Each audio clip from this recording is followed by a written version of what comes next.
വണ്ടികളാണ് ഉള്ളത്.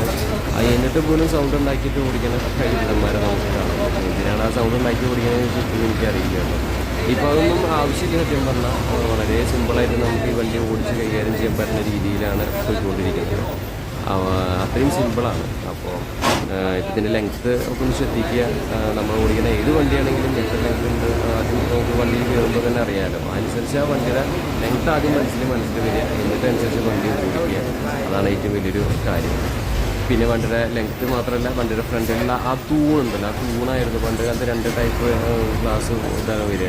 രണ്ട് സൈഡായിട്ട് പാളിയല്ല. അപ്പോൾ ആ നടുക്കിലുള്ള പില്ലറില്ല, അതാണ് നമ്മുടെ റോഡിൻ്റെ നടു എന്ന രീതിയിലാണ് പണ്ടൊക്കെ ആൾക്കാർ കണ്ടായിരുന്നത്. അപ്പോൾ നമ്മളൊരു ഫ്ലാഗ് ഗാർഡ് കാറിന് പോകുന്നുണ്ടല്ലേ, അപ്പോൾ ഫ്ലാഗ് ഗാർഡ് ഇരിക്കുന്ന ആ ഭാഗമാണ് ശരിക്കും വണ്ടിയുടെ നമ്മുടെ ശരിക്കുള്ള പോയിന്റ് എന്ന്. അതിൻ്റെ തൊട്ടിപ്പുറത്ത് നമ്മൾ റോഡ് വിട്ട് ഇറങ്ങാൻ പറ്റില്ല, അങ്ങനെ ഇറങ്ങില്ല നമ്മൾ. അങ്ങനെയാണ് അങ്ങനെയൊക്കെയാണ് അതാണ് അതിൻ്റെ ടെക്നിക്ക്. നമ്മളിപ്പോൾ ഏച്ചെടുക്കുമ്പോൾ നമ്മൾ പിന്നെ ആൾക്കാർ പറയും ഇവിടെ എത്തുമ്പോൾ അങ്ങോട്ട് തിരിക്കും ഇങ്ങോട്ട് തിരിക്കും. അത് അവരുടെ നേക്കാണ്. അതുപോലെ ബസ് ഓടിക്കാനായിട്ടൊരു നേക്കുണ്ട്.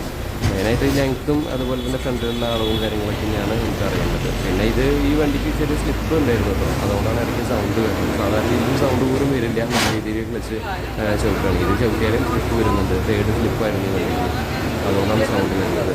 പിന്നെ ഡബിൾ ക്ലച്ച് കൊടുത്തിട്ട് ഓടിക്കണം. അത് നമുക്ക് ക്ലച്ച് കൊടുത്തിട്ട് ഓടിച്ചിട്ടുണ്ടായിരുന്നു. അപ്പോൾ എന്നാലും സ്ലിപ്പ് വരുന്നുണ്ട്.